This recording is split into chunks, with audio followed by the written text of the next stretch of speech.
আজকে চলে আসলাম হচ্ছে সোমবার, শ্রাবণ মাসের প্রথম সোমবার উপোস করব।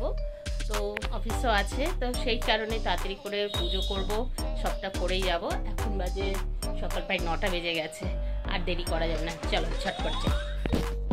আজ তোমাদের সাথে শেয়ার করতে চলে এলাম শ্রাবণ মাসের সোমবার আমি কিভাবে ভোলে বাবার পুজো করি, সেটাই তোমাদের সাথে শেয়ার করব। সকালবেলা ঘুম থেকে উঠেই আগে কিন্তু মাথায় শ্যাম্পু করে তারপরে ঠাকুর ঘরে এলাম। আর এই দেখো, বাজার থেকে সমস্ত কিছু নিয়ে চলে আসা হয়েছে। বেলপাতা, ফুল, মালা, দুধ, কাঁচা দুধ, মধু, ঘি, এই মোটামুটি নিয়ে আসা হয়েছে। এছাড়াও বিভিন্ন ফল ফলাদিতে রয়েছে। আর সকালবেলা উঠেই না আমার হাজবেন্ডের স্নান হয়ে গেছিল, ও এসে এখানে দুধ, জল, বেলপাতা সমস্ত কিছু দিয়ে গেছে। তারপর আমি এসে এবার শুরু করেছি।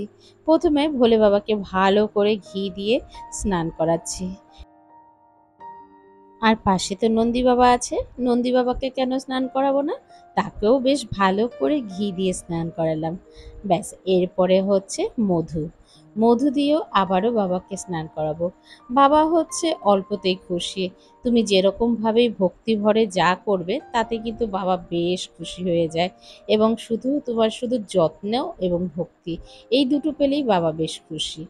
এরপরে দিলাম চিনি, চিনি দিয়েও আবার বাবাকে করিয়ে নিলাম। জানো তো, আমাদের বাড়িতে মানে বাপের বাড়িতে শিবরাত্রিতে বেশ বড় করে এরকম শিবরাত্রির পুজো হয়। তো এবছর তো হয়নি, তোমরা জানো অনেকেই, আমার বাবা গত বছর গত হয়েছেন। তো মানে ডিসেম্বরে গত হয়েছেন, যার ফলে এখনো অবধি আমরা কিন্তু আমার এই ব্লগ শুরু করার পরে সেই সময়টাকে তোমাদের সাথে শেয়ার করতে পারিনি। ইচ্ছে আছে ভবিষ্যতে যখন আবার পুজো হবে অবশ্যই তোমাদের সাথে সেই পুজোর সমস্ত কিছুই শেয়ার করব। দেখো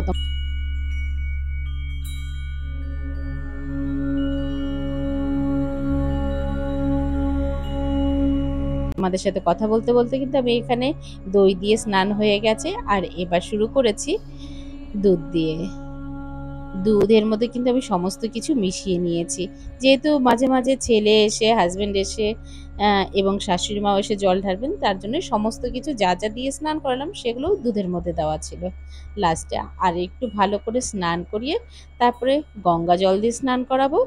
এইভাবেই আমি ভোলে বাবাকে বিভিন্ন জিনিস দিয়ে পঞ্চামৃতের সাহায্যে স্নান করিয়ে পরিষ্কার করে দিলাম। আর তারপরে অঙ্গরাজ করাবো।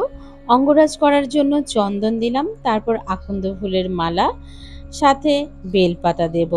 বেলপাতা কিন্তু আজকে শুধু একটা দুটো দেব না, দেখবে কিভাবে দেব। দাঁড়াও, একটু অপেক্ষা করো, একটু বাদেই দেখাবো সেটা।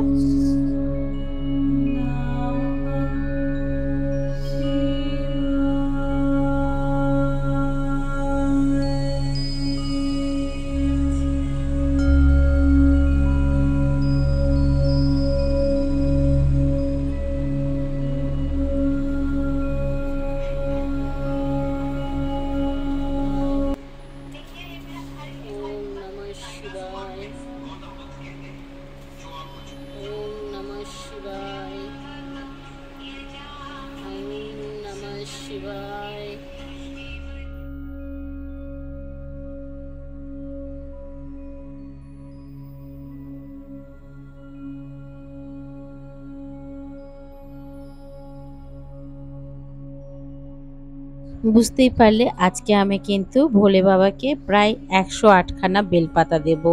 এটা আমার মনের ইচ্ছে ছিল, সেই ইচ্ছেটার জন্যই কিন্তু আজকে ভোলে বাবাকে এইভাবে করে আমি বেলপাতা দিচ্ছি। আজকে কিন্তু বাবাই আমাকে এই বেলপাতা জোগাড় করতে সাহায্য করেছে। আমাদের বাড়িতে প্রত্যেকেই প্রত্যেকের কাজে সাহায্য করে। যেমন ধরো, আজকে ফুল বেলপাতার জন্য কিন্তু আমি দেওরকেই পাঠিয়েছিলাম, যদিও গতকালকে গেলে যাওয়া যেত, বাট আমার আর ঠিক সেরকম যখন আগের দিন রাত্রে ভাবছিলাম কি করে এতগুলো বেলপাতা পাবো, ওই সমস্তটা নিয়ে এসে চারটেখানে কথা নয়, আমাদের আশেপাশে সেরকম গাছও নেই। পুরোটাই আমি এখানে ফুলের দাদা যে বিক্রি করেন তার উপরেই নির্ভরশীল ছিলাম। যাই হোক, ঠাকুরের আশীর্বাদে আমি কিন্তু আজকে 108টা যে বেলপাতা বাবাকে দেব বলে ইচ্ছেটা রেখেছিলাম, সেই ইচ্ছেটা আমি কিন্তু পূরণ করতে পারলাম। তাতে কিন্তু আমার বেশ শান্তি লাগছে, জানো তো।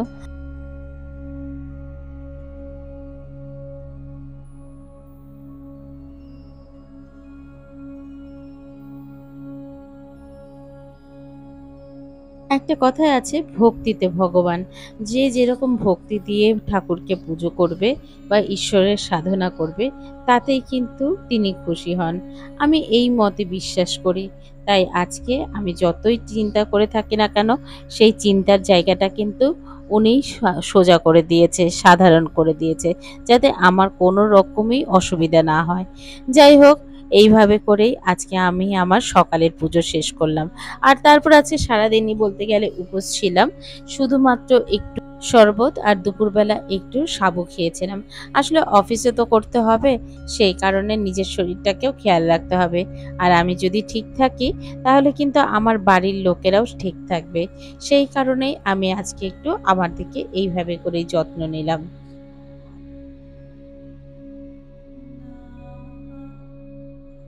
এতক্ষণ পর্যন্ত তোমাদের যদি আমার এই ভিডিও দেখতে কোনো অংশ ভালো লেগে থাকে, প্লিজ একটা লাইক কমেন্ট করে দিয়ে যাও। আর তুমি যদি আমার চ্যানেলের নতুন বন্ধু হয়ে থাকো, তাহলে আমার চ্যানেলটাকে সাবস্ক্রাইবও করতে পারো। আর অলরেডি যদি তুমি এই কাজটা করেছো, তাতে তোমাকে অসংখ্য ধন্যবাদ। আর আজকে না, নিজের আর পরিচয় দিলাম না। রোজ ওই একই জিনিস দিয়ে শুরু করতে আর ভালো লাগে না। যাই হোক, তোমাদের সাথে কথা বলতে বলতে আমার ভোলে বাবার কিন্তু 108টা বেলপাতা দেওয়া একদম কমপ্লিট। এই ছিল আমার সকালের পুজো। এর মাঝখানে কিন্তু আমার ছেলে এসে জল ঢালবে। এই যে এখন যেটা ঢালছে, আমার ছেলে কিন্তু ভোলে বাবাকে জল ঢালছে। কিন্তু এই ছবিটা না আমি তুলতে পারিনি। কেন বলো তো? আমি পেছনে ছিলাম, আর ক্যামেরাটা যে সামনের দিকেই শুধু দেখা যাচ্ছে, সেটা আমি বুঝতে পারিনি। যাই হোক, ও ভোলে বাবাকে এবং নন্দী বাবাকে পঞ্চামৃত দিয়ে স্নান করালো। এইভাবে করে আমাদের বাড়িতে প্রত্যেকে কিন্তু আজকে সোমবারের পুজো করে থাকে। আর এতে কিন্তু মন মানসিকতা প্রত্যেকটাই ভালো থাকে। যাই হোক, তোমাদের সাথে অনেকক্ষণ গল্প করলাম, চলো বাকি পুজোটা একটু দেখাই।